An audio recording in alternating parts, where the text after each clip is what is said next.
Volume 1, Book 3, Chapters 16 through 23 of The Life of Apollonius of Tyana. The Life of Apollonius of Tyana by Flavius Philostratus, translated by F.C. Conybeare. Volume 1, Book 3, Chapter 16. When Apollonius approached, the rest of the sages welcomed him and shook hands, but Iarchus sat down on a high stool, and this was of black copper and chased with golden figures, while the seats of the others were of copper, but plain and not so high, for they sat lower down than Iarchus. And when he saw Apollonius, Iarchus greeted him in the Greek tongue and asked for the Indian's letter. And as Apollonius showed astonishment at his gift of prescience, he took pains to add that a single letter was missing in the epistle, namely a delta, which had escaped the writer, and this was found to be the case.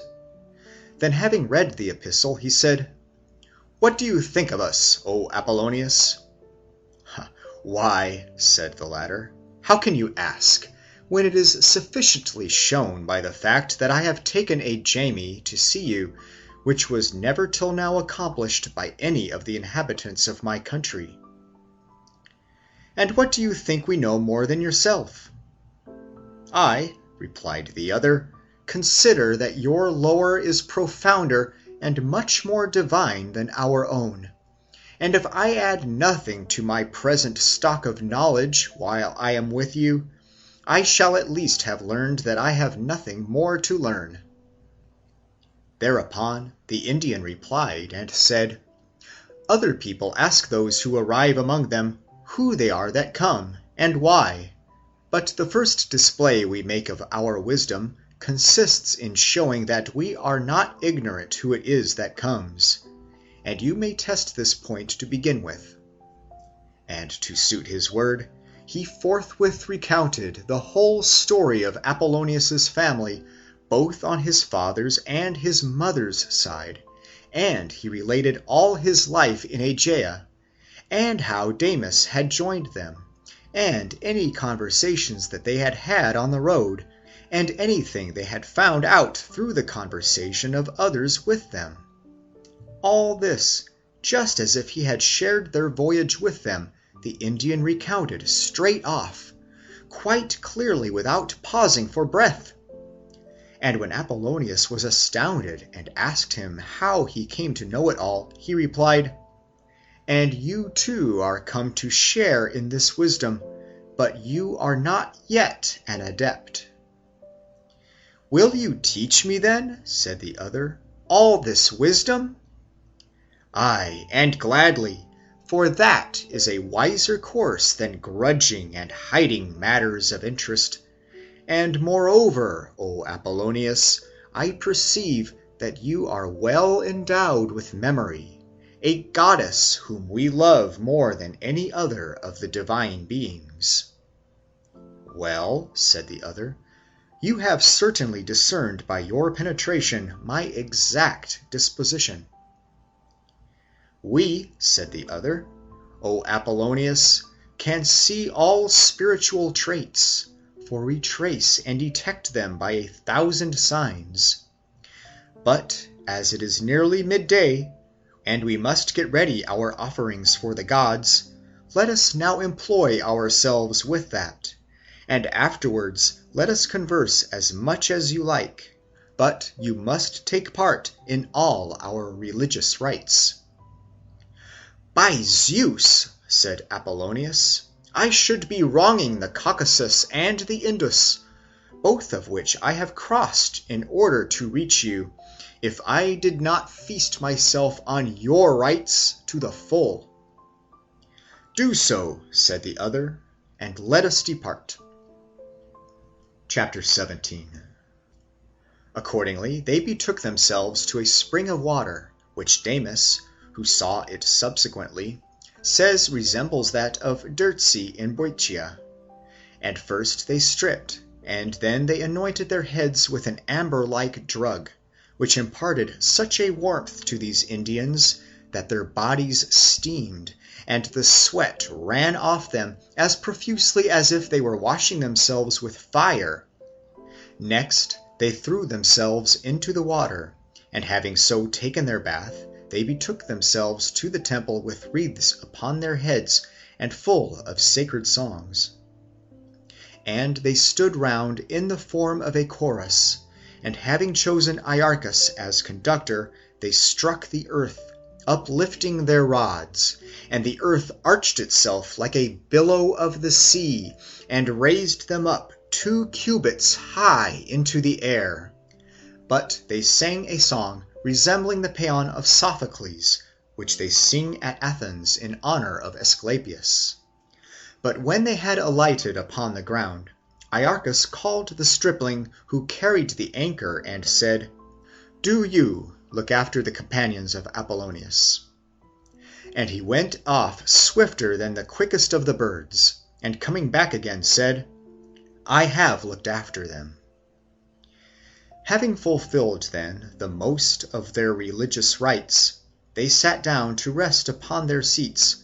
But Iarchus said to the stripling, "Bring out the throne of Phraortes for the wise Apollonius, that he may sit upon it and converse with us." Chapter 18. And when he had taken his seat, he said, "Ask whatever you like, for you find yourselves among people who know everything." Apollonius then asked him whether they knew themselves also, thinking that he, like the Greeks, would regard self-knowledge as a difficult matter. But the other, contrary to Apollonius's expectations, corrected him and said, "We know everything, just because we begin by knowing ourselves. For no one of us would be admitted to this philosophy unless he first knew himself." And Apollonius remembered what he had heard Phraortes say, and how he who would become a philosopher must examine himself before he undertakes the task. And he therefore acquiesced in this answer, for he was convinced of its truth in his own case also. He accordingly asked a fresh question, namely, who they considered themselves to be, and the other answered, "We consider ourselves to be gods." Apollonius asked afresh, "Why?" "Because," said the other, "we are good men." This reply struck Apollonius as so instinct with trained good sense that he subsequently mentioned it to Domitian in his defense of himself. Chapter 19. He therefore resumed his questions and said, "And what view do you take of the soul?" "That," replied the other, "which Pythagoras imparted to you, and which we imparted to the Egyptians." "Would you then say," said Apollonius, "that as Pythagoras declared himself to be Euphorbus, so you yourself, before you entered your present body, were one of the Trojans, or Achaeans, or someone else?" And the Indian replied, "Those Achaean sailors were the ruin of Troy, and your talking so much about it is the ruin of you Greeks. For you imagine that the campaigners against Troy were the only heroes that ever were, and you forget other heroes, both more numerous and more divine, whom your own country, and that of the Egyptians, and that of the Indians have produced. Since then you have asked me about my earlier incarnation, tell me, whom you regard as the most remarkable of the assailants or defenders of Troy?" "I," replied Apollonius, "regard Achilles, the son of Peleus, and Thetis as such, for he and no other is celebrated by Homer as excelling all the Achaeans in personal beauty and size, and he knows of mighty deeds of his. And he also rates very highly such men as Ajax and Nereus, who were only second to him in beauty and courage, and are celebrated as such in his poems."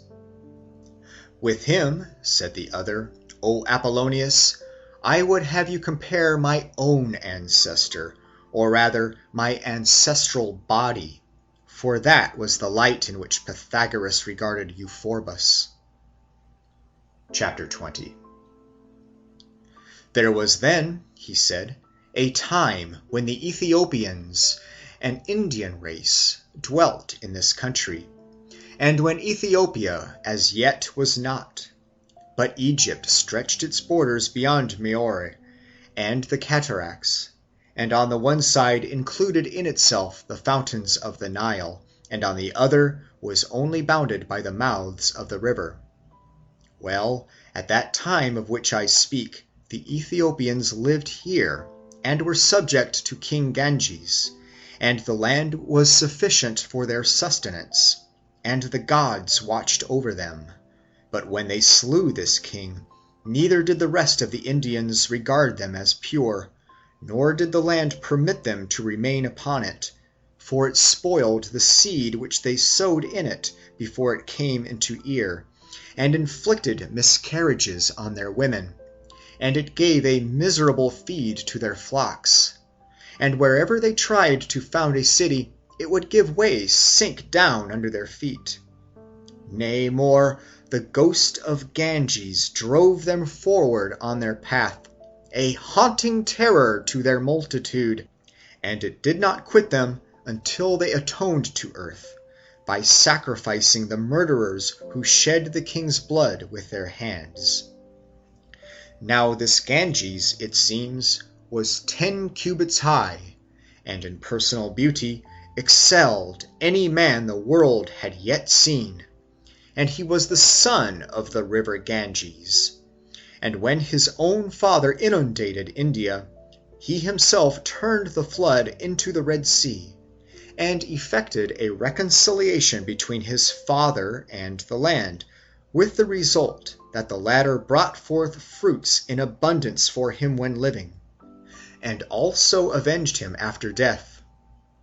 And since Homer brings Achilles to Troy in Helen's behalf, and relates how he took 12 cities by sea and 11 on land, and how he was carried away by wrath because he had been robbed of a woman by the king, on which occasion, my own opinion, he showed himself merciless and cruel, let us contrast the Indian in similar circumstances.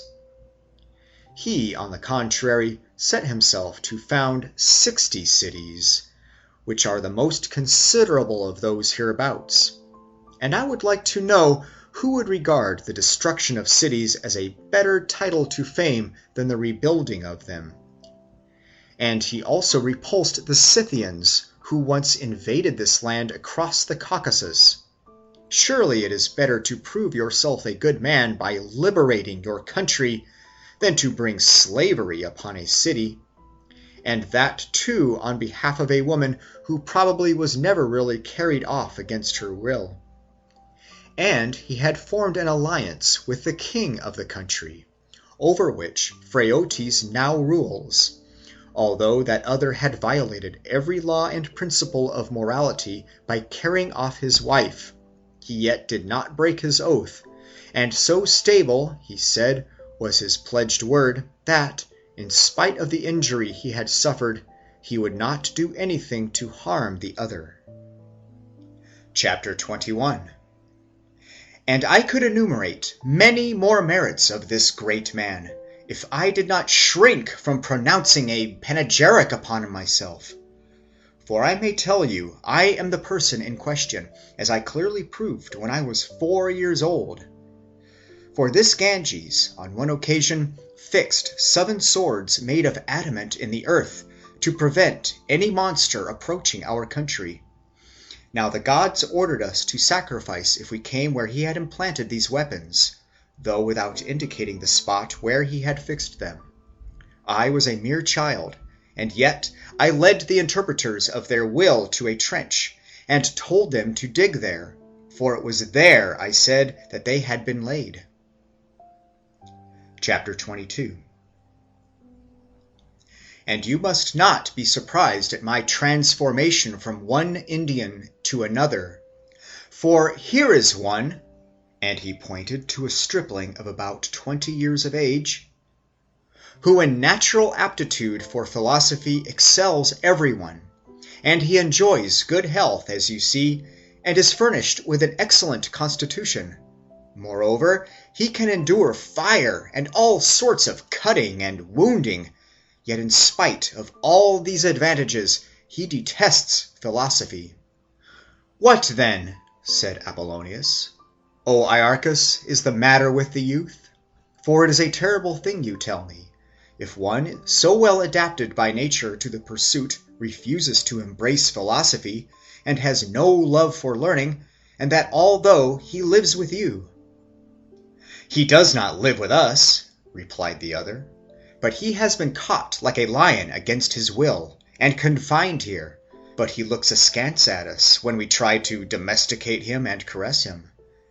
The truth is, this stripling was once Palamedes of Troy, and he found his bitterest enemies in Odysseus and Homer, for the one laid an ambush against him of people by whom he was stoned to death, while the other denied him any place in his epic.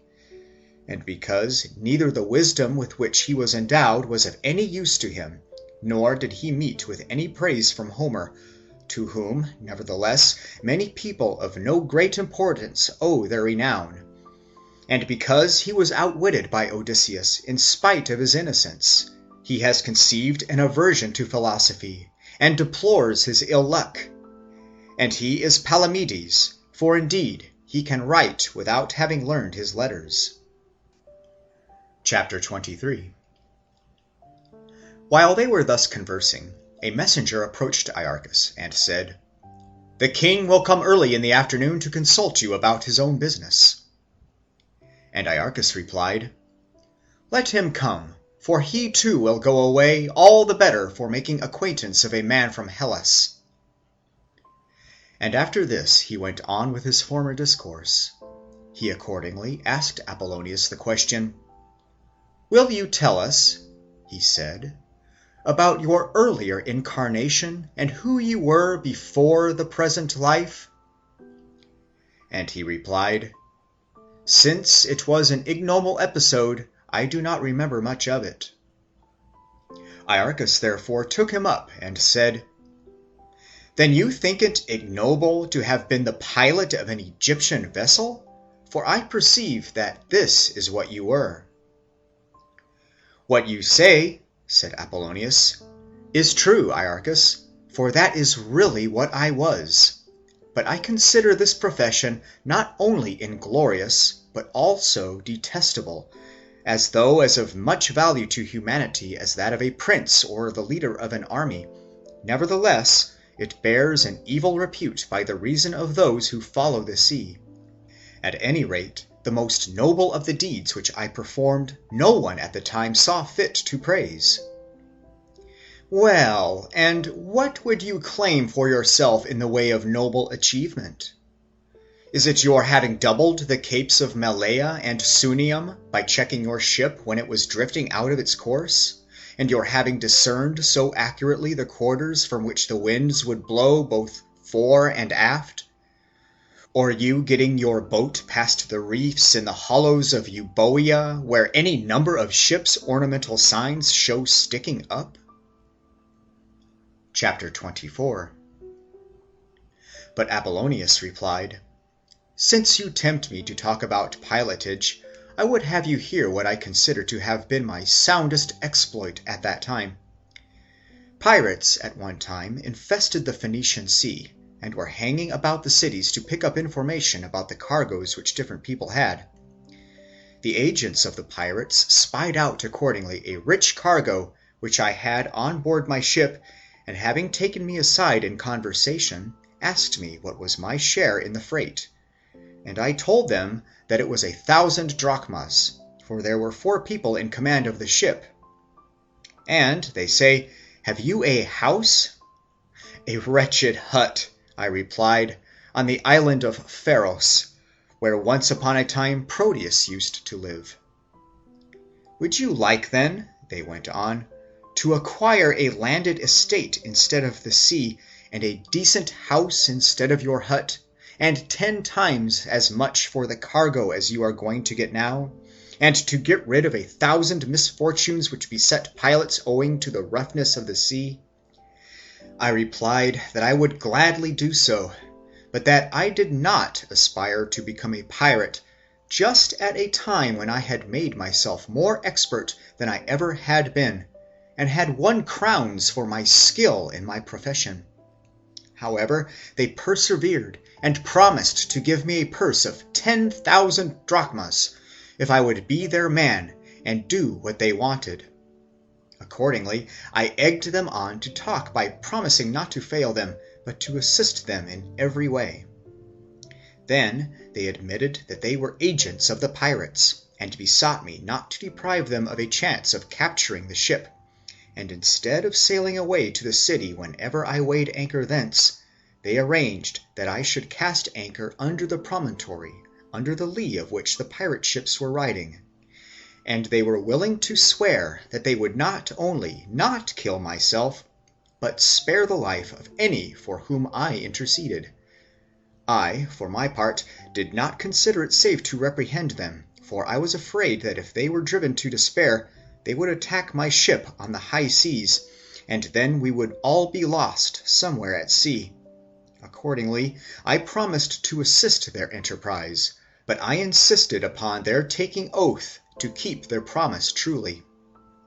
They accordingly made oath, for our interview took place in a temple, and then I said, "You betake yourselves to the ships of the pirates at once, for we will sail away by night." And they found me all the more plausible from the way I bargained about the money, for I stipulated that it must all be paid me in current cash, though not before they had captured the ship. They therefore went off, but I put straight out to sea after doubling the promontory. "This, then," said Iarchus, "O Apollonius, you consider the behavior of a just man?" "Why, yes," said Apollonius, "and of a humane one too. For I consider it was a rare combination of virtues for one who was a mere sailor to refuse to sacrifice men's lives, or to betray the interests of merchants, so rising superior to all bribes of money." Chapter 25. Thereupon the Indian smiled and said, "You seem to think that mere abstention from injustice constitutes justice, and I am of opinion that all Greeks do the same. For as I once learned from the Egyptians that come thither, governors from Rome are in the habit of visiting your country, brandishing their axes naked over your heads, before you know they have bad men to rule or not. But you acknowledge them to be just if they merely do not sell justice. And I have heard that the slave merchants yonder do exactly the same. For when they come to you with convoys of carrion slaves, and are anxious to recommend their characters to you, they make it a great merit of the slaves that they do not steal. In the same way do you recommend on such grounds the rulers who sway your knowledge, and after decorating them with such praises as you lavish upon slaves, you send them away, objects, as you imagine, of universal admiration. Nay more, your cleverest poets will not give you leave to be just and good, even if you want to. For here was Minos, a man who exceeded all men in cruelty, and who enslaved with his navies the inhabitants of continent and islands alike, and yet they honor him by placing in his hand a scepter of justice, and give him a throne in Hades to be umpire of spirits, while at the same time they deny food and drink to Tantalus, merely because he was a good man and inclined to share with his friends the immortality bestowed upon them by the gods. And some of them hang stones over him, and rain insults of a terrible kind upon this divine and good man. And I would much rather that they had represented him as swimming in a lake of nectar, for he regaled men with that drink humanely and ungrudgingly. And as he spoke, he pointed out a statue which stood upon his left hand, on which was inscribed the name Tantalus. Now this statue was 4 cubits high, and represented a man of 50 years, who was clad in the fashion of Argolis, though he differed in his cloak, that being like a Thessian's. And he held a cup sufficient at least for 1 thirsty man, and drank your health therefrom. And in the goblet was a liquor, an unmixed draught, which frothed and foamed, though without bubbling over the edge of the cup. Now I will presently explain what they consider this cup to be, and for what reason they drink from it. In any case, however, we must suppose that Tantalus was assailed by the poets for not giving rein to his tongue, but because he shared the nectar with mankind. But we must not suppose that he was really the victim of the gods' dislike. For, had he been hateful to them, he would never have been judged by the Indians to be a good man, for they are most religious people, and never transgress any divine command. Chapter 26. While they were still discussing this topic, a hubbub down below in the village struck their ears, for it seems the king had arrived equipped in the height of Median fashion and full of pomp. Iarchus then, not too well pleased, remarked, "If it were Phraotes who was halting here, you would find a dead silence prevailing everywhere as if you were attending a mystery." From this remark, Apollonius realized that the king in question was not only inferior to Phraotes in a few details, but in the whole of philosophy. And as he saw that the sages did not bestir themselves to make any preparations, or provide for the king's wants, though he was come at midday, he said, "Where is the king going to stay?"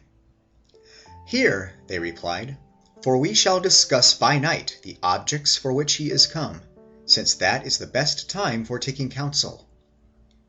"And will a table be laid for him when he comes?" said Apollonius. "Why, of course," they answered, "a rich table too, furnished with everything which this place provides." "Then," said he, "you live richly?" "We," they answered, "live in a slender manner, for although we might eat as much as we like, we are contented with little. But the king requires a great deal, for that is his pleasure. But he will not eat any living creature, for it is wrong to do here, but only dried fruits and roots, and the seasonable produce of the Indian land at this time of year, and whatever else the New Year's seasons will provide." Chapter 27. "But see," said he, "here he is." And just then the king advanced together with his brother and his son, ablaze with gold and jewels. And Apollonius was about to rise and retire, when Iarchus checked him from leaving his throne, and explained to him that it was not their custom for him to do so. Damas himself says that he was not present on this occasion, because on that day he was staying in the village, but he heard from Apollonius what happened and wrote it in his book. He says that when they had sat down, the king extended his hand as if in prayer to the sages, and they nodded their assent as if they were conceding his request, and he was transported with joy at the promise, just as if he had come to the oracle of a god. But the brother of the king and his son, who was a very pretty boy, were not more considered than if they had been the slaves of the others, that were mere retainers. After that, the Indian rose from his place, and in a formal speech bade the king take food, and he accepted the invitation, and that most cordially.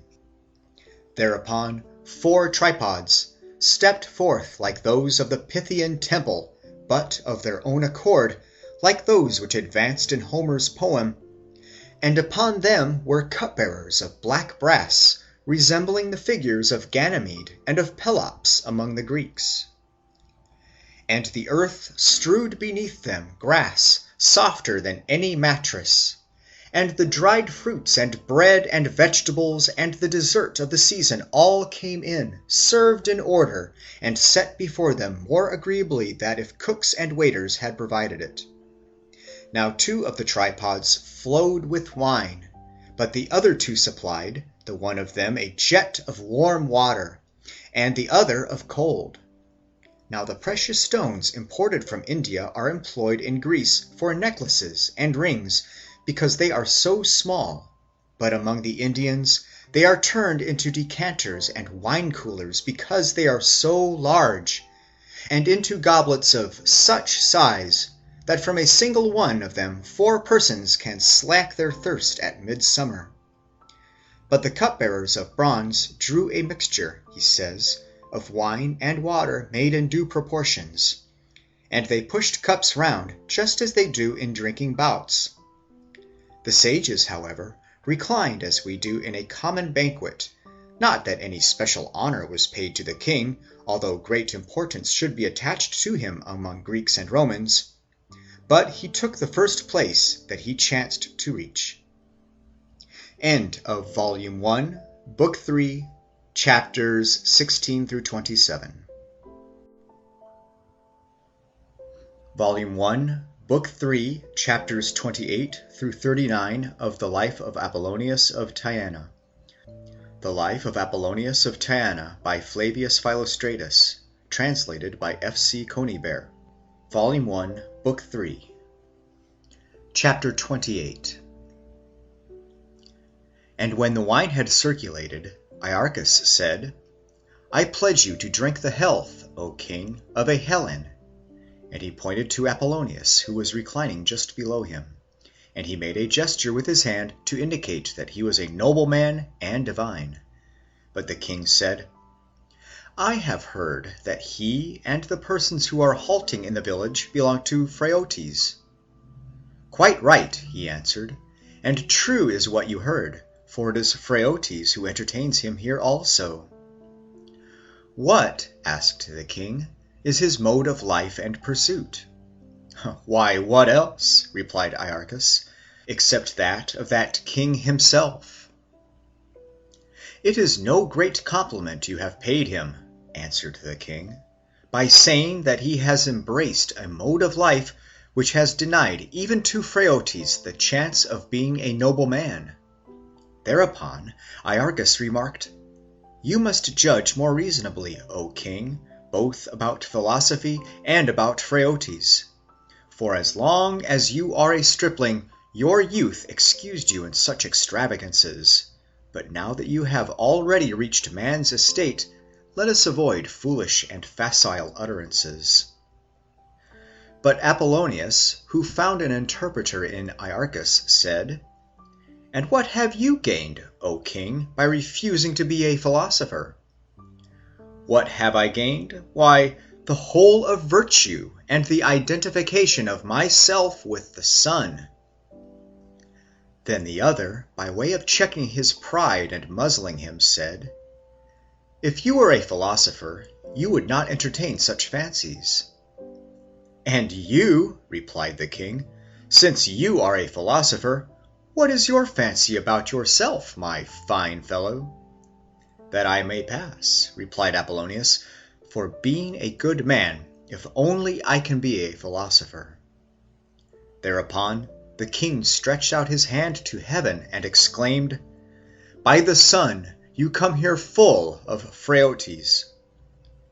But the other hailed this remark as a godsend, and catching him up, said, I have not taken this long journey in vain, if I am become full of Phraotes.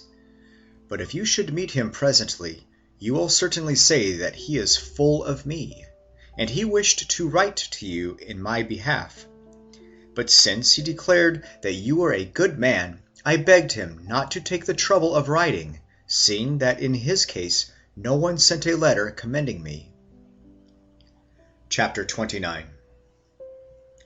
This put a stop to the incipient folly of the king for having heard that he himself was praised by Phraotes. He not only dropped his suspicions, but lowering his tone, he said, Welcome, goodly stranger. But Apollonius answered, And my welcome to you also, O king, for you appear to have just only arrived. And who, asked the other, attracted you to us? These gentlemen here, who are both gods and wise men. And about myself, O stranger, said the king, What is said among Hellenes? Why, as much, said Apollonius, as is said about the Hellenes here. As for myself, I find nothing in the Hellenes, said the other, that is worth speaking of. I will tell them that, said Apollonius, and they will crown you at Olympia. Chapter 30. And stooping towards Iarchus, he said, Let him go on like a drunkard, but do you tell me why do you not invite to the same table as yourself, nor hold worthy of other recognition those who accompany this man, though they are his brother and son, as you tell me? Because, said Iarchus, they reckon to be kings one day themselves, and by being made themselves to suffer disdain, they must be taught not to disdain others. And remarking that the sages were 18 in number, he again asked Iarchus what was the meaning of there being just so many and no more. For, he said, the number 18 is not a square number, nor is it one of the numbers held in esteem and honor, as are the numbers 10 and 12 and 16 and so forth. Thereupon the Indian took him up and said, Neither are we beholden to number, nor number to us, but we owe our superior honor to wisdom and virtue, and sometimes we are more in number than we are now, and sometimes fewer. And indeed I have heard that when my grandfather was enrolled among these wise men, the youngest of them all, they were 70 in number, but when he reached his 130th year, he was left here all alone, because not one of them survived him at that time, nor was there to be found anywhere in India a nature that was either philosophic or noble. The Egyptians accordingly wrote and congratulated him warmly on being left alone for 4 years in his tenure of the throne. But he begged them to cease reproaching the Indians for the paucity of their sages. Now we, O Apollonius, have heard from the Egyptians of the custom of the Eleanes, and that the Hellenodice, who preside over the Olympic games, are 10 in number. But we do not approve of the rule imposed in the case of these men, for they leave the choice of them to the lot, and the lot has no discernment, for a worse man might be as easily chosen by lot as a better one. On the other hand, would they not make a mistake if they had made merit the qualification and chosen them by vote? Yes, a parallel one. For if you are on no account to exceed the number 10, there may be more than 10 just men, and you will deprive some of the rank which their merits entitle them to, while if on the other hand there are not so many as 10, then none will be thought to be really qualified. Wherefore the Eleans would be much wiser-minded if they allowed the number to fluctuate, merely preserving the same standard of justice. Chapter 31. While they were thus conversing, the king kept trying to interrupt them, constantly breaking off their every sentence by his silly and ignorant remarks. He accordingly again asked them what they were conversing about, and Apollonius replied, We are discussing matters important and held in great repute among the Hellenes, though you would think of them but slightly, for you say that you detest everything Hellenic.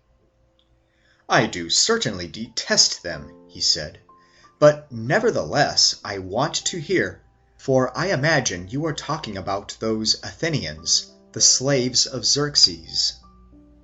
But Apollonius replied, Nay, we are discussing other things, but since you have alluded to the Athenians in a matter both absurd and false, answer me this question. Have you, O king, any slaves? 20,000, said the other, and not a single one of them did I buy myself, but they were all born in my household. Thereupon Apollonius, using Iarchus as his interpreter, asked him afresh whether he was in the habit of running away from his slaves, or his slaves from him.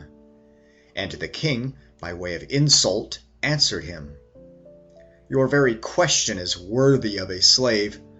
Nevertheless, I will answer it.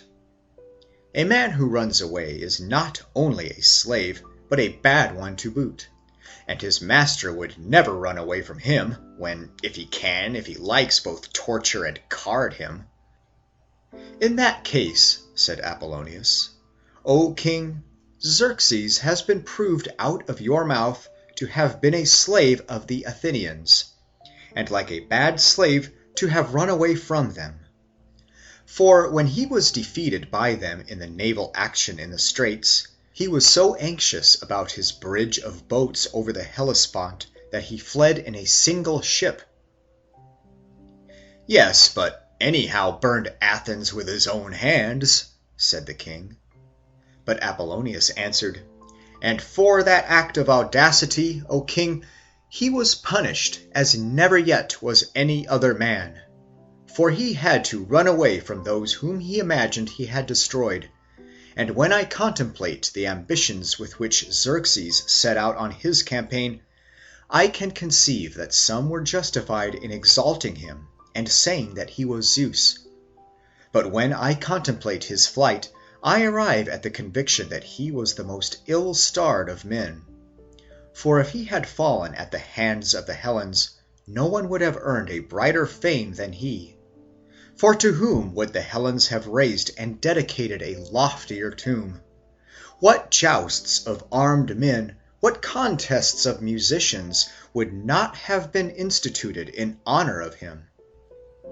For if men like Melicertes and Palemon and Pelops the Lydian immigrant, the former of whom died in childhood at the breast, while Pelops enslaved Arcadia and Argolis, and the land within the isthmus, if these were commemorated by the Greeks as gods, what would not have been done for Xerxes by men who are by nature more enthusiastic admirers of the virtues, and who consider that they praise themselves in praising those whom they have defeated?" Chapter 32. These words of Apollonius caused the king to burst into tears, and he said, "Dearest friend, in what an heroic light do you represent these Hellenes to me? Why then, O king, were you so hard upon them?" "The visitors who come hither from Egypt, O guest," replied the king, "malign the race of Hellenes. And while declaring that they themselves are holy men and wise, and the true lawgivers who fixed all the sacrifices and rites of initiation which are in vogue among the Greeks, they deny to the latter any and every sort of good quality, declaring them to be ruffians and a mixed herd addicted to every sort of anarchy, and lovers of legend and miracle-mongers, and though indeed poor, yet making their poverty not a title of dignity, but a mere excuse for stealing. But now I have heard this from you, and understanding how fond of honor and how worthy the Hellenes are, I am reconciled for the future to them, and I engage both that they shall have my praise, and that I will pray all I can for them, and will never set trust in another Egyptian." But Iarchus remarked, "I too, O king, was aware that your mind had been poisoned by these Egyptians, but I would not take the part of the Hellenes until you met some such counselor as this. But since you have been put right by a wise man, let us now proceed to quaff the good cheer provided by Tantalus, and let us sleep over the serious issues which we have to discuss tonight. But at another time I will fill you full with Hellenic arguments, and no other race is so rich in them, and you will delight in them whenever you come hither." And forthwith he set an example to his fellow guests, by stooping the first of them all to the goblet which indeed furnished an ample draught for all. For the stream refilled itself plenteously, as if with spring waters welling up from the ground. And Apollonius also drank, for his cup is instituted by the Indians as a cup of friendship. and they feign that Tantalus is the wine-bearer who supplies it, because he is considered to have been the most friendly of men. Chapter 33. And when they had drunk, the earth received them on the couches which she had spread for them. But when it was midnight, they rose up, and first they sang a hymn to the ray of light, suspended aloft in the air as they had been at midday. And then they attended the king as much as he desired. Damis, however, says that Apollonius was not present at the king's conversation with them, because he thought that the interview had to do with secrets of state. Having then at daybreak offered his sacrifice, the king approached Apollonius, who offered him the hospitality of his palace, declaring that he would send him back to Greece an object of envy to all. But he commended him for his kindness. Nevertheless, he excused himself from inflicting himself upon one with whom he was on no sort of equality. Moreover, he said that he had been longer abroad than he liked, and that he scrupled to give his friends at home cause to think they were being neglected. The king thereupon said that he entreated him, and assumed such an undignified attitude in urging his request that Apollonius said, "A king who insists upon his request in such terms at the expense of his dignity is laying a trap." Thereupon Iarchus intervened and said, "You wrong, O king, this sacred abode by trying to drag away from it a man against his will, and moreover, being one of those who can read the future, he is aware that staying with you would not conduce to his own good, and would probably not be in any way profitable to yourself." Chapter 34. The king accordingly went down into the village, for the laws of the sages did not allow a king to be with them more than one day. But Iarchus said to the messenger, "We admit Damis also hither to our mysteries, so let him come, but do you look after the rest of them in the village." And when Damis arrived, they sat down together, as they were wont to do, and they allowed Apollonius to ask questions. And he asked them of what they thought the cosmos was composed, and they replied, "Of elements." "Are there then 4?" he asked. "Not 4," said Iarchus, "but 5." "And how can there be a 5th," said Apollonius, "alongside of water and air and earth and fire?" "There is the ether," replied the other, "which we must regard as the stuff of which gods are made. For just as all mortal creatures inhale the air, so do immortal and divine natures inhale the ether." Apollonius again asked which of the elements came first into being, and Iarchus answered, "All are simultaneous, for a living creature is not born bit by bit." "Am I," said Apollonius, "to regard the universe as a living creature?" "Yes," said the other, "if you have a sound knowledge of it, for it engenders all living things." "Shall I then," said Apollonius, "call the universe female, or of both the male and the opposite gender?" "Of both genders," said the other. "For by commerce with itself it fulfills the role both of mother and father in bringing forth living creatures, and it is possessed by a love for itself more intense than any separate being has for its fellow, a passion which knits it together in harmony. And it is not illogical to suppose that it cleaves unto itself. For as the movement of an animal dictates the function of its hands and feet, in cooperation with a soul in it by which it is set in motion, so we must regard the parts of the universe also, as adapting themselves through its inherent soul to all creatures which are brought forth or conceived. For example, the sufferings so often caused by drought are visited on us in accordance with the soul of the universe. whenever justice has fallen into disrepute and is disowned by men. And this animal shepherds itself not with a single hand only, but with many mysterious ones, which it has at its disposal, and though from its immense size it is controlled by no other, yet it moves obediently to the rein and is easily guided. Chapter 35. And the subject is so vast and so far transcends our mental powers, that I do not know any example adequate to illustrate it. But we will take that of a ship, such as the Egyptians construct for our seas and launch for the exchange of Egyptian goods against Indian wares. For there is an ancient law in regard to the Red Sea, which the king Eurystheus laid down, when he held sway over that sea, to the effect that the Egyptians should not enter it with a vessel of war, and indeed should employ only a single merchant ship. This regulation obliged the Egyptians to contrive a ship equivalent to several at once of those which other races have.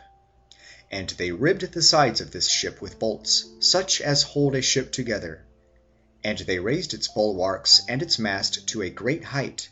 And they constructed several compartments, such as are built upon the timber balks which run athwart a ship. And they set several pilots in this boat, and subordinated them to the oldest and wisest of their number, to conduct the voyage. And there were several officers on the prow, and excellent and handy sailors to man the sails. And in the crew of this ship there was a detachment of armed men, for it is necessary to equip the ship and protect it against the savages of the gulf that live on the right hand as you enter it, in case they should ever attack and plunder it on the high seas. Let us apply this imagery to the universe, and regard it in the light of a naval construction, for then you must apportion the first and supreme position to God, the begetter of this animal, and subordinate posts to the gods who govern its parts. And we may well assent to the statements of the poets, when they say that there are many gods in heaven, and many in the sea, and many in the fountains and streams, and many round about the earth, and that there are some even under the earth. But we shall do well to separate from the universe the region under the earth, if there is one, because the poets represent it as an abode of terror and corruption. Chapter 36. As the Indian concluded this discourse, Damis says that he was transported with admiration and applauded loudly, for he could never have thought that a native of India could show such mastery of the Greek tongue, nor even that, supposing he understood that language, he could have used it with so much ease and elegance. And he praises the look and smile of Iarchus, and the inspired air with which he expressed his ideas, admitting that Apollonius, although he had a delivery as graceful as it was free from bombast, nevertheless gained a great deal by contact with this Indian. And he says that whenever he sat down to discuss a theme, as he very often did, he resembled Iarchus. Chapter 37. As the rest of the company praised no less the contents of Iarchus's speech than the tone in which he spoke, Apollonius resumed by asking him which they considered the bigger, the sea or the land. And Iarchus replied, "If the land be compared with the sea, it will be found to be bigger, for it includes the sea in itself. But if it be considered in relation to the entire mass of water, we can show that the earth is the lesser of the two, for it is upheld by the water." Chapter 38. This discussion was interrupted by the appearance among the sages of the messenger bringing in certain Indians who were in want of succor. And he brought forward a poor woman who interceded in behalf of her child, who was, she said, a boy of 16 years of age, but had been for 2 years possessed by a devil. Now the character of the devil was that of a mocker and a liar. Here one of the sages asked why she said this, and she replied, "This child of mine is extremely good-looking, and therefore the devil is amorous of him, and will not allow him to retain his reason, nor will he permit him to go to school, or to learn archery, nor even to remain at home, but drives him out into desert places. And the boy does not even retain his own voice, but speaks in a deep, hollow tone, as men do, and he looks at you with other eyes rather than with his own. As for myself, I weep over all this, and I tear my cheeks, and I rebuke my son so far as I well may, but he does not know me. And I made my mind to repair hither. Indeed, I planned to do so a year ago. Only the demon discovered himself using my child as a mask, and what told me was this, that he was the ghost of a man who fell long ago in battle, but that at death he was passionately attached to his woman. Now he had been dead for only 3 days when his wife insulted their union by marrying another man, and the consequence was that he had come to detest the love of women, and had transferred himself wholly into this boy. But he promised, if I would only not denounce him to yourselves, to endow the child with many noble blessings. As for myself, I was influenced by these promises, but he has put me off, and off for such a long time now, that he has got sole control of my household, yet has no honest or true intentions." Here the sage asked afresh if the boy was at hand, and she said not, for although she had done all she could to get him to come with her, the demon had threatened her with steep places and precipices, and declared that he would kill her son, in case, she added, I haled him hither for trial. "Take courage," said the sage, "for he will not slay him when he has read this." And so saying, he drew a letter out of his bosom and gave it to the woman, and the letter, it appears, was addressed to the ghost, and contained threats of an alarming kind. Chapter 39. There also arrived a man who was lame. He already 30 years old, and was a keen hunter of lions. But a lion had sprung upon him, and dislocated his hip so that he limped with one leg. However, when they massaged with their hands his hip, the youth immediately recovered his upright gait. And another man had had his eyes put out, and he went away having recovered the sight of both of them. Yet another man had his hand paralyzed, but left their presence in full possession of the limb.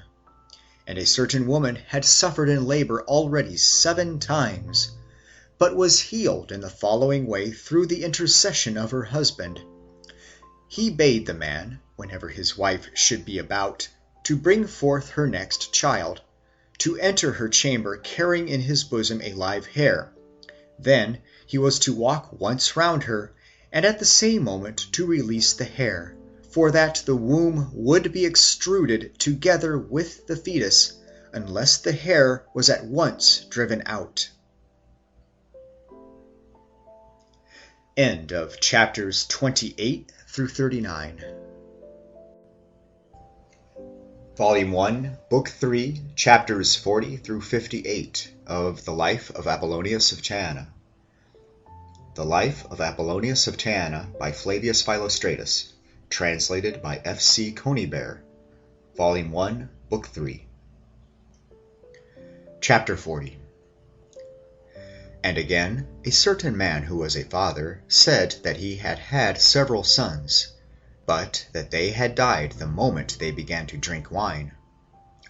Iarchus took him up and said, Yes, it is just as well they did die, for they would inevitably have gone mad, having inherited, as it appears, from their parents too warm a temperament. Your children, he added, must therefore abstain from wine, in order that they may never be led even to desire wine. Supposing you should have another boy, and I perceive you had only one 6 days ago, you must carefully watch the hen owl and find where it builds its nest. Then you must snatch its eggs and give them to the child to chew after boiling them properly. For if it is fed upon these before it tastes wine, a distaste for wine will be bred in it, and it will keep sober by your excluding from its temperament any but natural warmth. With such lore as this, then, they surfeited themselves, and they were astonished at the many-sided wisdom of the company. And day after day they asked all sorts of questions, and were themselves asked many in return. Chapter 41. Apollonius and Damis then took part in the interviews devoted to abstract discussions. Not so with the conversations devoted to occult themes, in which they pondered the nature of astronomy or divination, and considered the problem of foreknowledge, and handled the problems of sacrifice and of the invocations in which the gods take pleasure. In these, Damis says that Apollonius alone partook of the philosophic discussions together with Iarchus, and that Apollonius embodied the results in 4 books concerning the divination by the stars, a work which Maorgenes has mentioned. And Damis says that he composed a work on the way to offer sacrifice to the several gods in a manner pleasing to them. Not only then do I regard the work of the science of the stars, and the whole subject of such divination as transcending human nature, but I do not even know if anyone has these gifts. But I found the treatise On Sacrifice in several cities, and in the houses of several learned men. Moreover, if anyone should translate it, he would find it to be a grave and dignified composition, and one that rings of the author's personality. And Damis says that Iarchus gave 7 rings to Apollonius, named after the 7 stars, and that Apollonius wore each of these in turn on the day of the week which bore its name. Chapter 42. As to the subject of foreknowledge, they presently had a talk about it, for Apollonius was devoted to this kind of lore, and turned most of their conversations on to it. For this, Iarchus praised him and said, "My good friend Apollonius, those who take pleasure in divination are rendered divine thereby and contribute to the salvation of mankind. For here we have discoveries which we must go to a divine oracle in order to make. Yet these, my good friend, we foresee of our unaided selves, and foretell to others things which they know not yet. This I regard as the gift of one thoroughly blessed and endowed with the same mysterious power as the Delphic Apollo. Now the ritual insists that those who visit a shrine with a view to obtaining a response must purify themselves first, otherwise they will be told to depart from the temple. Consequently, I consider that one who would foresee events must be healthy in himself, and must not have his soul stained with any sort of defilement, nor his character scarred with the wounds of any sins. So he will pronounce his predictions with purity, because he will understand himself and the sacred tripod in his breast, and with ever louder and clearer tone and truer import will he utter his oracles. Therefore you need not be surprised if you comprehend the science, seeing that you carry in your soul so much ether." Chapter 43. And with these words he turned to Damis, and said playfully, "And you, O Assyrian, have you no foreknowledge of anything, especially as you associate with such a man as this?" "Yes, by Zeus," answered Damis. "At any rate of the things that are necessary for myself. For when I first met with Apollonius here, he at once struck me as full of wisdom and cleverness and sobriety and of true endurance. But when I saw that he also had a good memory, and that he was very learned and entirely devoted to the love of learning, he became to me something superhuman. And I came to the conclusion that if I stuck to him, I should be held a wise man instead of an ignoramus and a dullard, and an educated man instead of a savage. And I saw that, if I followed him and shared his pursuits, I should visit the Indians and visit you, and that I should be turned into a Hellene by him, and be able to mix with the Hellenes. Now, of course, you set your oracles, as they concern important issues, on a level with those of Delphi and Dodona, and of any other shrine you like. As for my own premonitions, since Damis is the person who has them, and since his foreknowledge concerns himself alone, we will suppose that they resemble the guesses of an old beggar wife foretelling what will happen to sheep and such like. Chapter 44. All the sages laughed, of course, at this sally, and when their laughter had subsided, Iarchus led back the argument to the subject of divination, and among the many blessings which that art had conferred upon mankind, for he declared the gift of healing to be the most important. For, said he, the wise sons of Aesculapius would have never attained to this branch of science if Aesculapius had not been the son of Apollo, and as such had not in accordance with the latter's responses and oracles concocted and adapted different drugs to different diseases. These he not only handed on to his own sons, but he taught his companions what herbs must be applied to running wounds, and what to parched and dry wounds, and in what doses to administer liquid drugs for drinking, by means of which dropsical patients are drained and bleeding is checked, and diseases of decay and the cavities due to their ravages are put an end to. And who, he said, can deprive the art of divination of the credit of discovering simples which heal the bites of venomous creatures, and in particular of using the virus itself as a cure for many diseases? For I do not think that men without the forecasts of a prophetic wisdom would ever have ventured to mingle with medicines that save life these most deadly of poisons. Chapter 45. And inasmuch as the following conversation also has been recorded by Damis as having been held upon this occasion with regard to the mythological animals and fountains and men met with in India, I must not leave it out, for there is much to be gained by neither believing nor yet disbelieving everything. Accordingly, Apollonius asked the question whether there was an animal called the man-eater, and Iarchus replied, "And what have you heard about the make of this animal? For it is probable that there is some account given of its shape." "There are," replied Apollonius, "tall stories current which I cannot believe, for they say that the creature has 4 feet, and that his head resembles that of a man, but that in size it is comparable to a lion, while the tail of this animal puts out hairs a cubit long and sharp as thorns, which it shoots like arrows at those who hunt it." And he further asked about the golden water which they say bubbles up from a spring, and about the stone which behaves like a magnet, and about the men who live underground, and the pygmies also, and the shadow-footed men.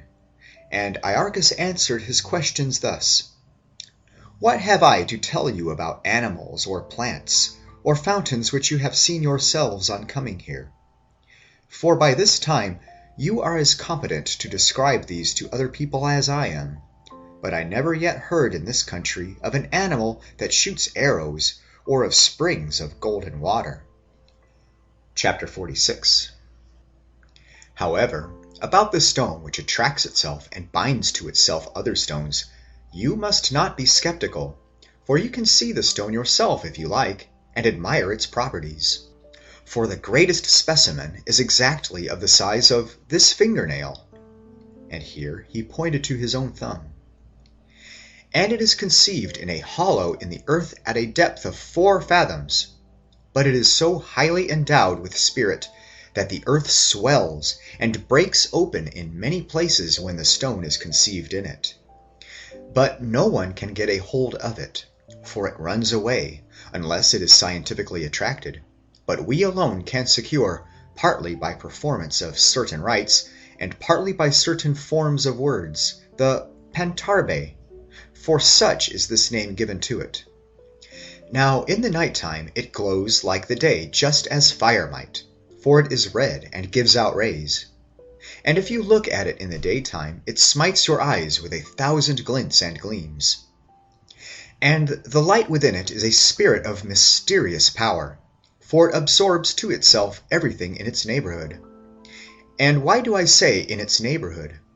Why, you can sink anywhere in river or in sea as many stones as you like, and these not even near to one another, but here, there, and everywhere, and then you let down this stone among them by a string, it gathers them all together by the diffusion of its spirit, and the stones yield to its influence and cling to it in a bunch like a swarm of bees. Chapter 47. And having said this, he showed the stone itself and all that it was capable of effecting.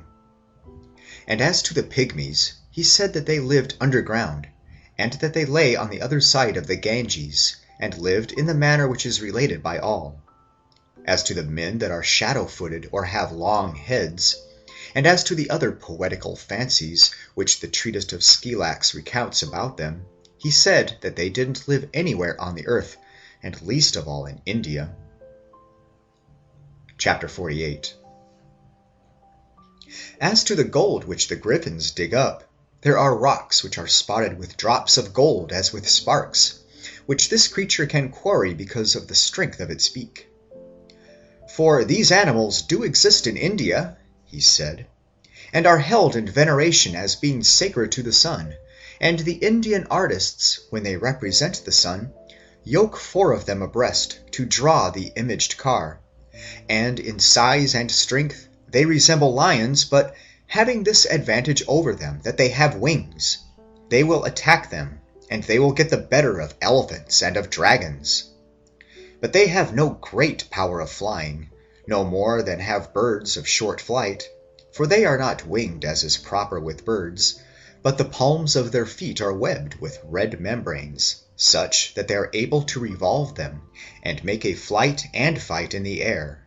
And the tiger alone is beyond their power of attack, because in swiftness it rivals the winds. Chapter 49.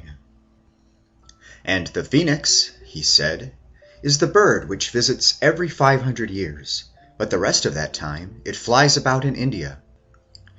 And it is unique in that it gives out rays of sunlight and shines with gold, in size and appearance like an eagle, and it sits upon the nest, which is made by it at the springs of the Nile out of spices.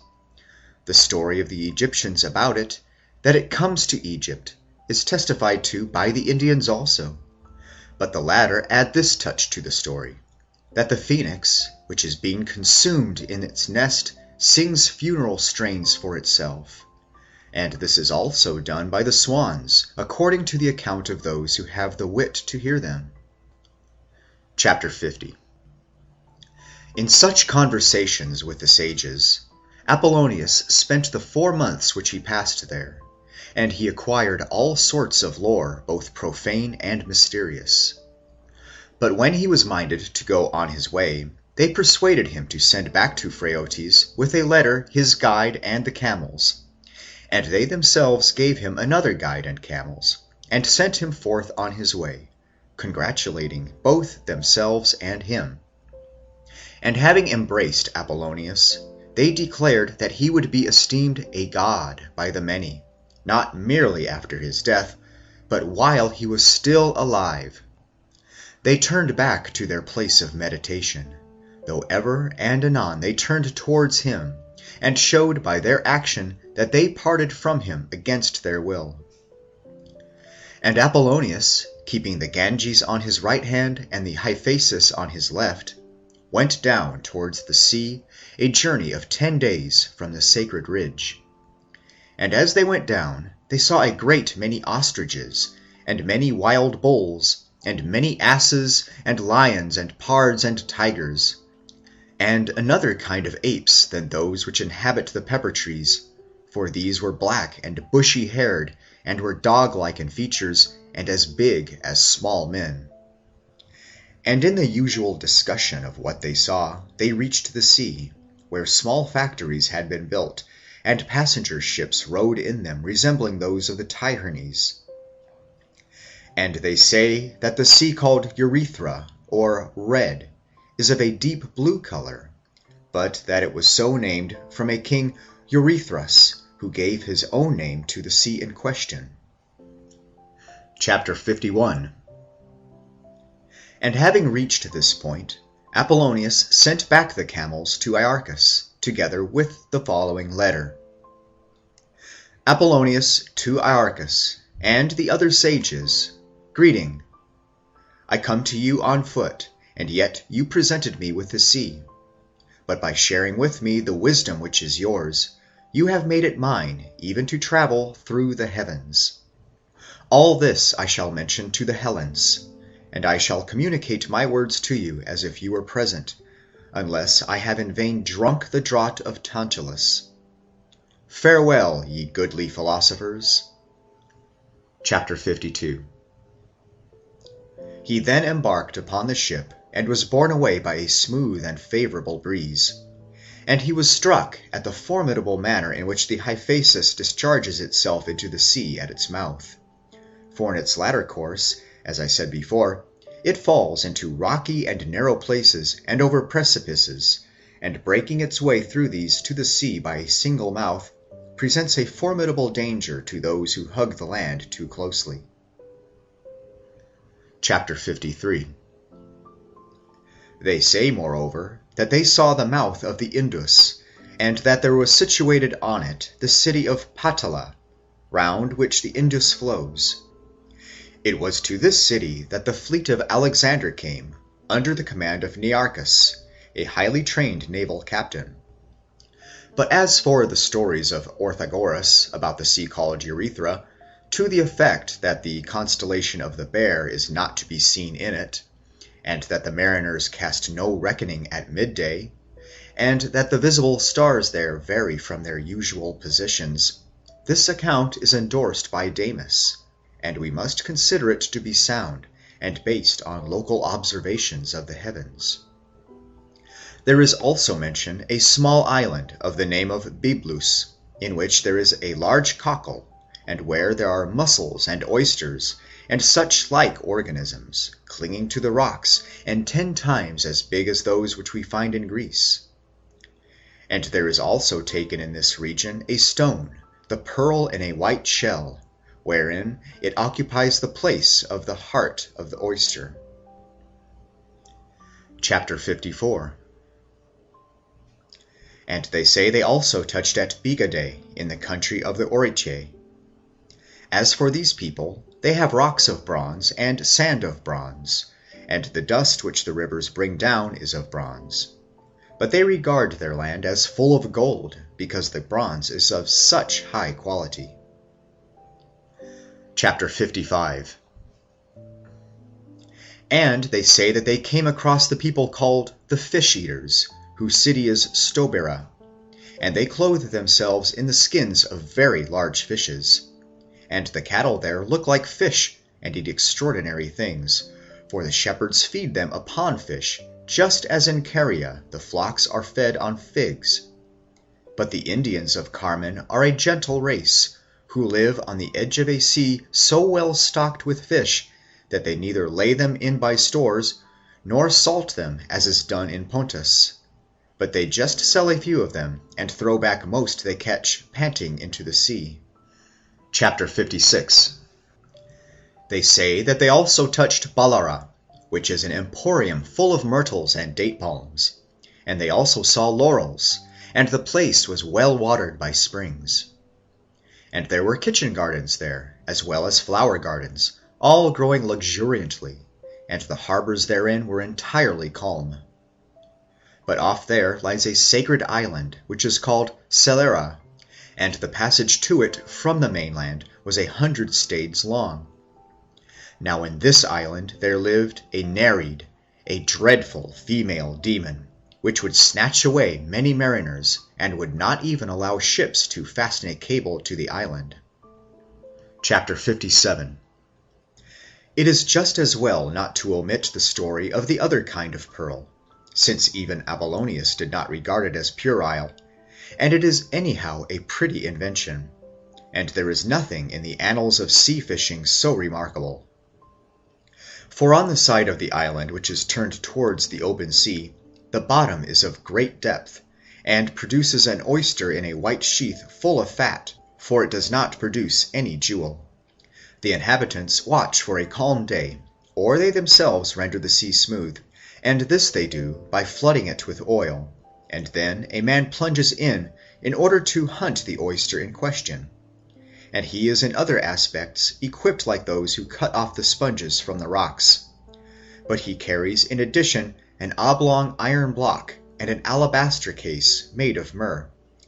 The Indian then halts alongside of the oyster and holds out the myrrh before him as a bait, whereupon the oyster opens and drinks itself drunk upon the myrrh. It is then pierced with a long pin and discharges a peculiar liquid called ichor, which the man catches in the iron block, which is hollowed out in regular holes. The liquid so obtained petrifies in regular shapes, just like the natural pearl, and it is a white blood furnished by the Red Sea. And they say that the Arabs also, who live on the opposite coast, devote themselves to catching these creatures.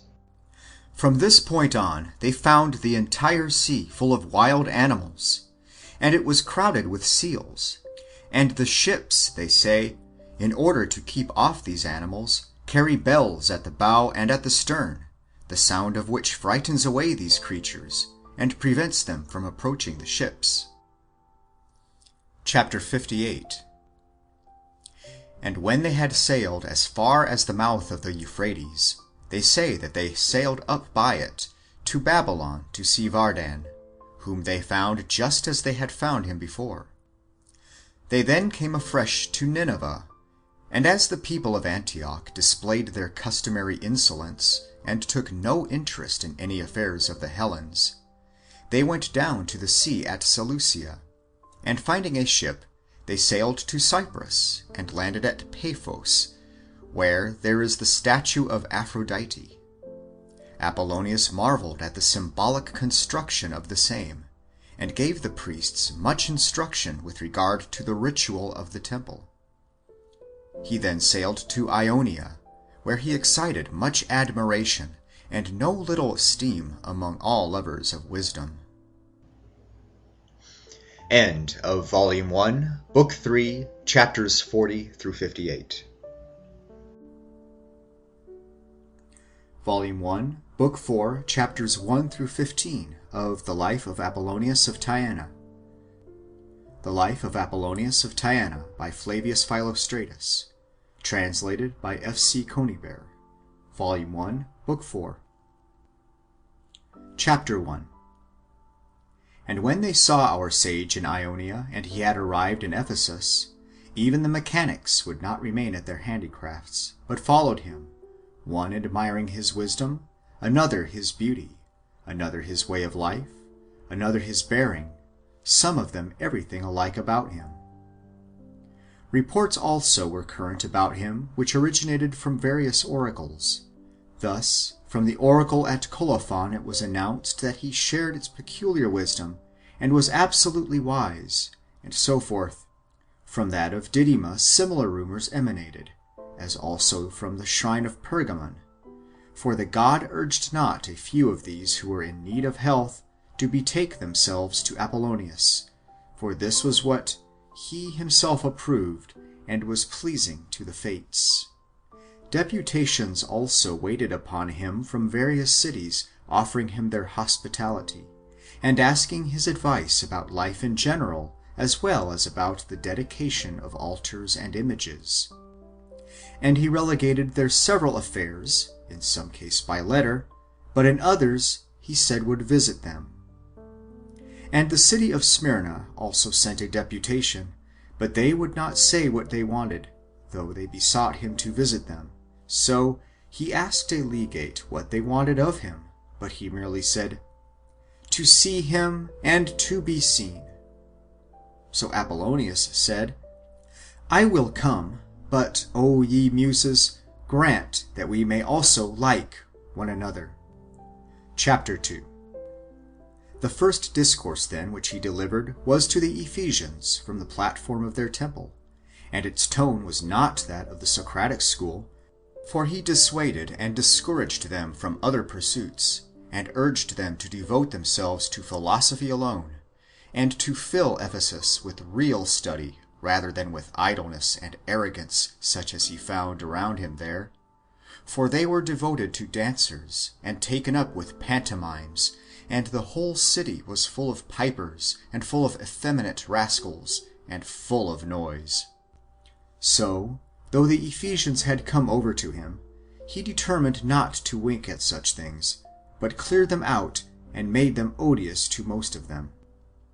Chapter 3. His other discourses he delivered under the trees which grow hard by the cloisters, and in these he sometimes dealt with the question of communism, and taught that they ought to support and be supported by one another. While he was doing so, on one occasion, sparrows were sitting quite silent upon the trees, but one of them suddenly gave a chirp as it flew up, just as if he had some instruction to give to his fellows, and the latter, on hearing it, themselves set up a chirping, and rose and flew off under the guidance of the one. Now Apollonius went on with his argument, for he knew what it was that made the sparrows take wing, but he did not explain the matter to the multitudes who were listening to him. But when they all looked at the birds, and some of them in their silliness thought it a miraculous occurrence, Apollonius interrupted this argument and said, A boy has slipped who was carrying some barley in a bowl, and after carelessly gathering together what was fallen, he has gone off, leaving much of it scattered about in yonder alley. And this sparrow, witnessing the occurrence, has come here to acquaint his fellows with the good luck, and to invite them to come and eat it with him. Most of his audience accordingly ran off to the spot, but Apollonius continued to those who remained with him the discourse he had proposed to himself on the topic of communism. And when they returned talking loudly and full of wonder, he continued thus: You see how the sparrows care for one another and delight in communism, but we are far from approving of it. Nay, should we happen to see anyone sharing his own in common with others, we set him down as a spendthrift, and talk about his extravagance and so forth, while as for those who are supported by him, we call them parasites and flatterers. What then is left for us to do, except to shut ourselves up like birds that are being fed up and fattened, and gorge ourselves in the dark until we literally burst with fat? Chapter 4. A pestilence was creeping over Ephesus, but the disease had not yet reached its full violence before Apollonius understood that it was approaching, and impressed with the danger, he foretold it, and interspersed his discourses with such exclamations as, O earth, remain true to thyself! And he added a tone of menace such appeals as these: Do thou preserve these men here, and Thou shalt not pass hither. But his hearers did not attend to these warnings, and thought them mere rhodomontade, all the more because they saw him constantly visiting all the temples in order to avert and depreciate the calamity.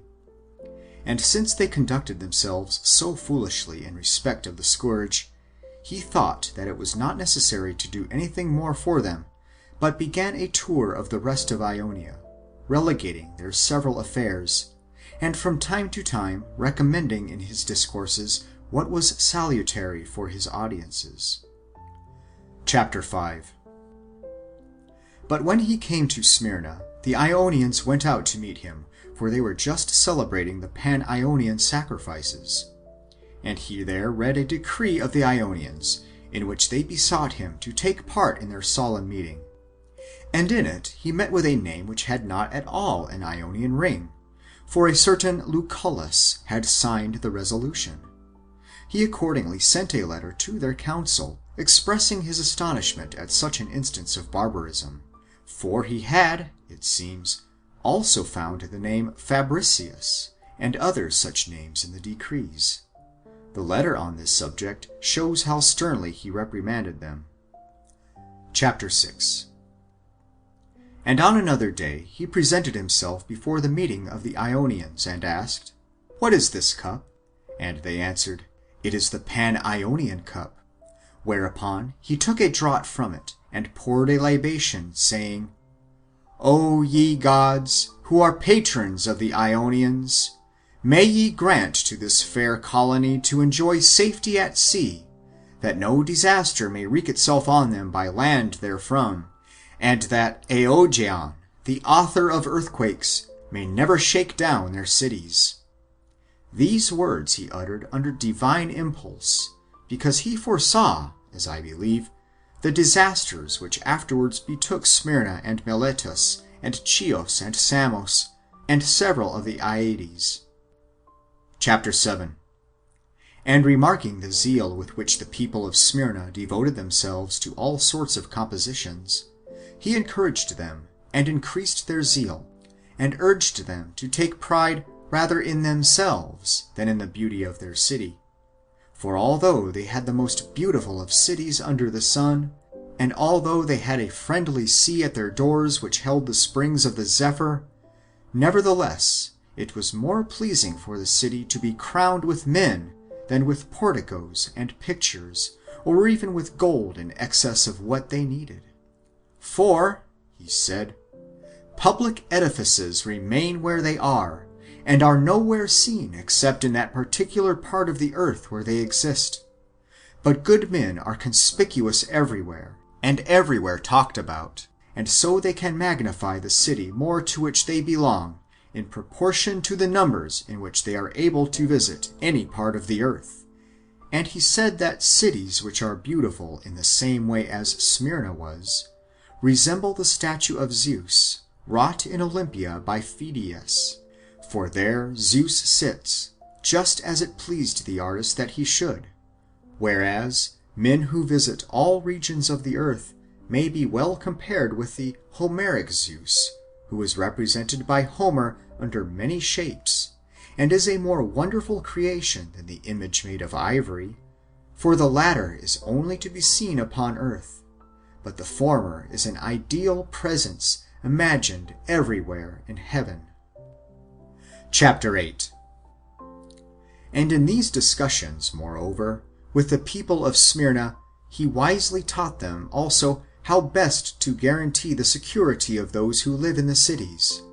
For he saw that they were at issue with one another, and did not agree with their ideals. He accordingly told them that for a city to be rightly conducted by its inhabitants, you need a mixture of concord with party spirit. And as this utterance seemed inadmissible and hardly logical, Apollonius, realizing that most of them did not follow his argument, added, White and black can never be one and the same, nor can bitter be wholesomely blended with sweet, but concord can be blended with party spirit to secure the safety of the cities.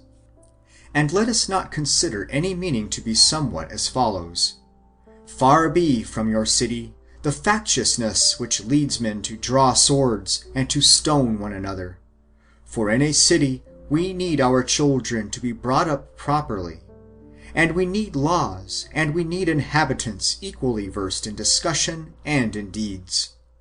But mutual rivalry between men in behalf of the common weal, and with the object that one should give better advice than another, and that one should discharge better than another the duties of magistrate, and that one should discharge the office of an ambassador or of an aedile more brilliantly than his fellows, here, he said, I think you have worthy rivalry and a real contention among yourselves in behalf of the common weal.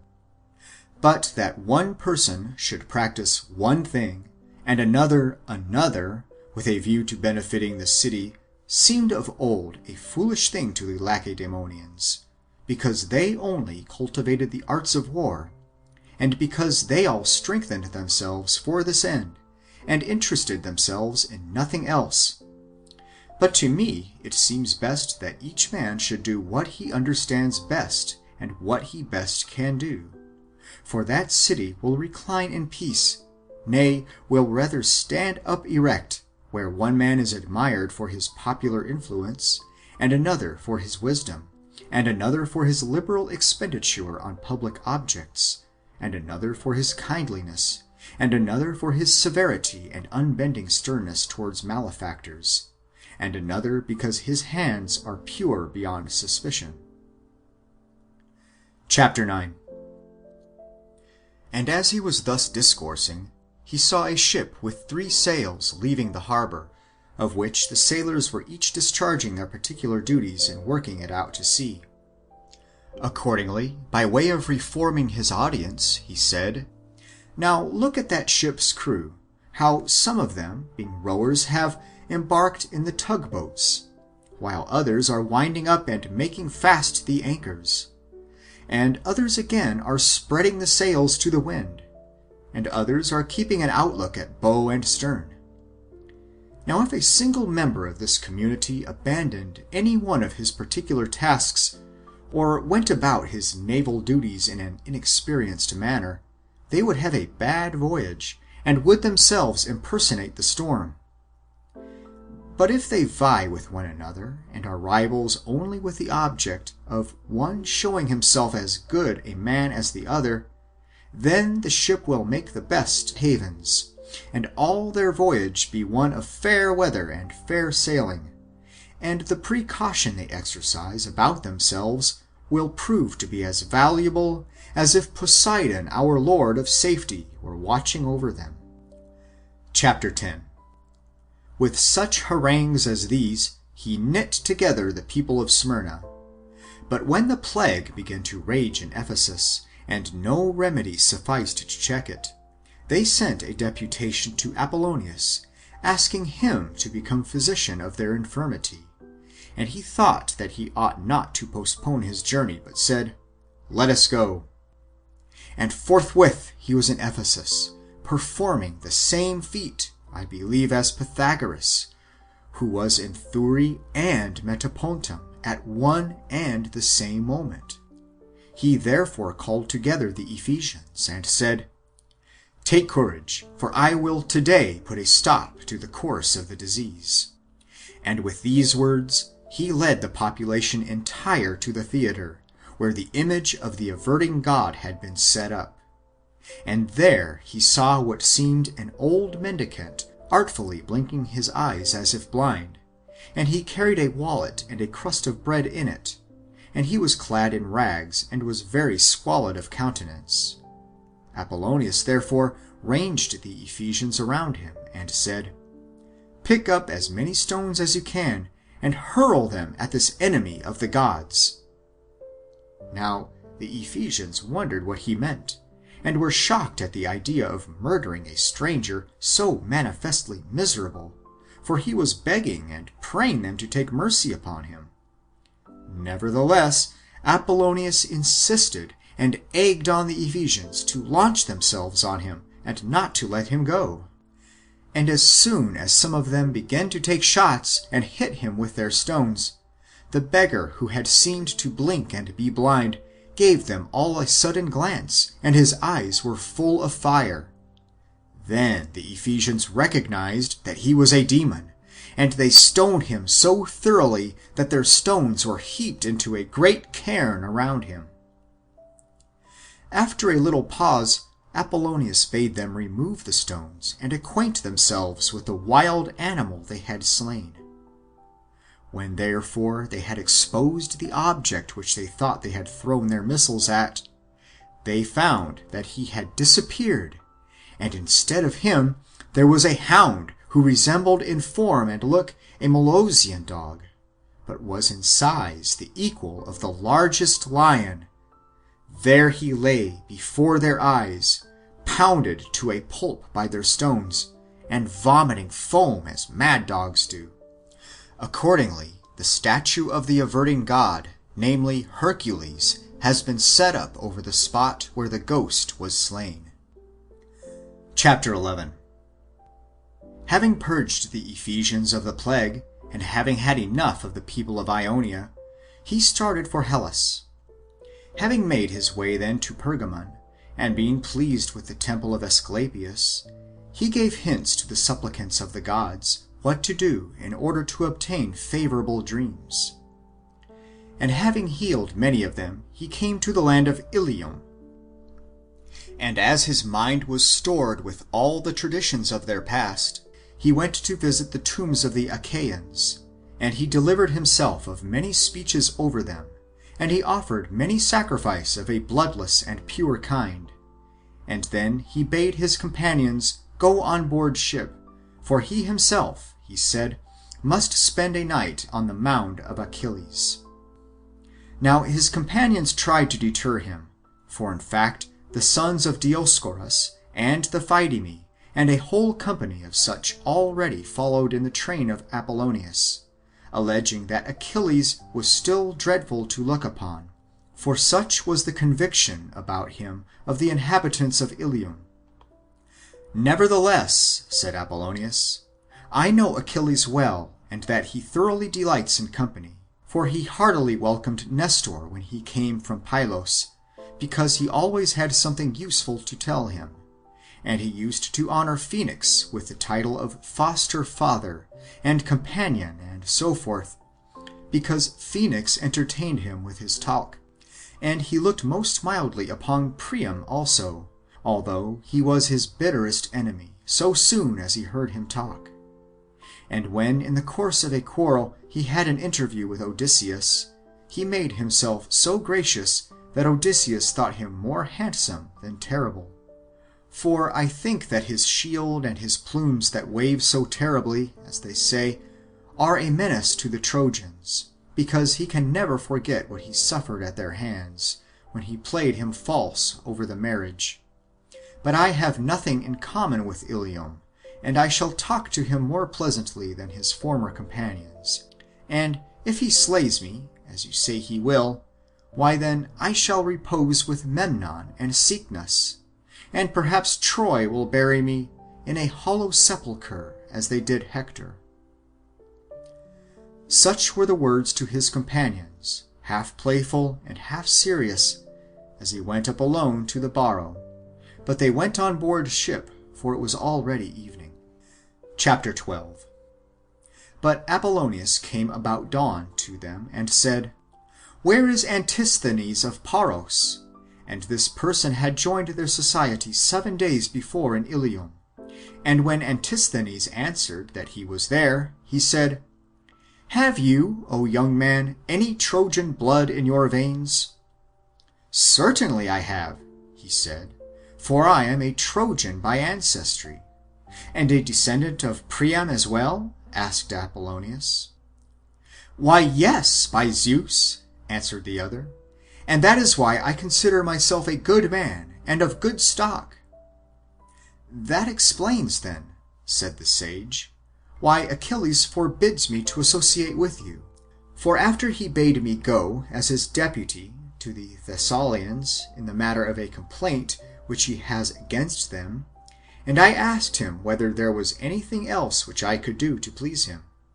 Yes, he said, you must take care not to initiate the young man from Paros in your wisdom, for he is too much of a descendant of Priam, and the praise of Hector is never out of his mouth. Chapter 13. Accordingly, Antisthenes went off, though against his will, and when the day broke, and the wind offshore increased in strength, and the ship was ready to be launched, it was invaded, in spite of its small dimensions, by a number of other people who were anxious to share the voyage with Apollonius, for it was already autumn, and the sea was not much to be trusted. They all then regarded Apollonius as one who was master of the tempest and of fire, and of perils of all sorts, and so wished to go on board with him, and begged him to allow them to share the voyage with him. But as the company was many times too great for the ship, spying a larger ship, for there were many in the neighborhood of the tomb of Ajax, he said, Let us go on board this, for it is a good thing to get home safely with as many as may be, He accordingly doubled the promontory of Troy, and then commanded the pilot to shape his course towards the country of the Iolians, which lies over against Lesbos, and then to turn as close as he could to Methymna, and there to cast anchor. For there it was, he said, that Achilles declared Palamedes lay, where also they would find his image a cubit high, representing, however, a man older than was ever Palamedes.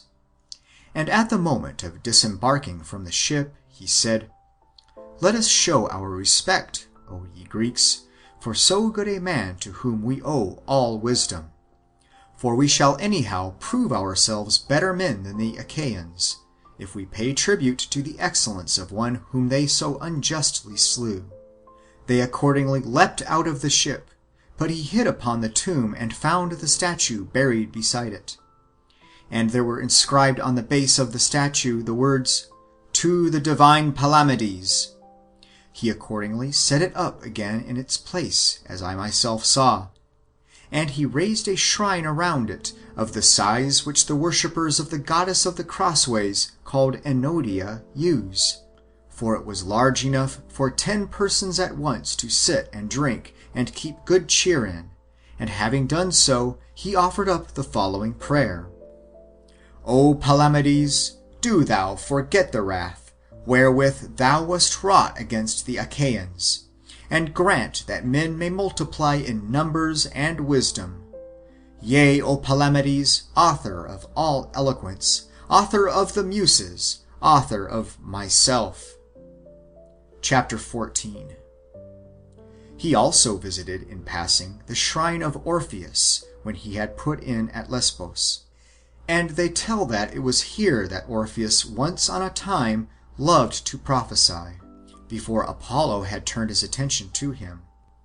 For when the latter found that men no longer flocked to Gryneum for the sake of oracles, nor to Clarus, nor to Delphi, where is the tripod of Apollo, and that Orpheus was the only true oracle, his head having lately come from Thrace, he presented himself before the giver of oracles, and said, Cease to meddle with my affairs, for I have already put up long enough with your vaticinations. Chapter 15. After this, they continued their voyage along the Sea of Euboea, which Homer considered to be one of the most dangerous and difficult to traverse. However, the sea was smooth, and was much better than you expected in that season, and their conversation turned upon the many and famous islands which they were visiting, and upon shipbuilding and pilotage and other topics suitable to a voyage. But as Damis found fault with some of the things they said, and cut short many of their remarks, and would not allow some of their questions to be put, Apollonius realized that he was anxious to discuss some other topic, and said, What ails you, Damis, that you break in on the course of our questions in this way? For I am sure that it is not because you are seasick or in any way inconvenienced by the voyage that you object to our conversation, for you see how smoothly our ship is wafted over her bosom by the submissive sea. Why then are you so uneasy? Because, replied the other, when a great topic suggests itself, which we surely ought rather to be asking about, we are asking questions about these threadbare and antiquated subjects. And what, said Apollonius, may be this topic which makes you regard all others as superfluous? You have, he answered, had an interview with Achilles, O Apollonius, and probably you have heard him speak at length of many things so far unknown to ourselves, and yet you tell us nothing about these, nor do you describe to us the figure of Achilles, but you fill your conversation with talk of the islands we are sailing round and of shipbuilding.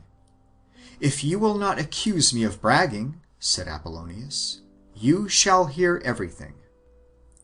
End of Volume 1, Book 4, Chapters 1 through 15.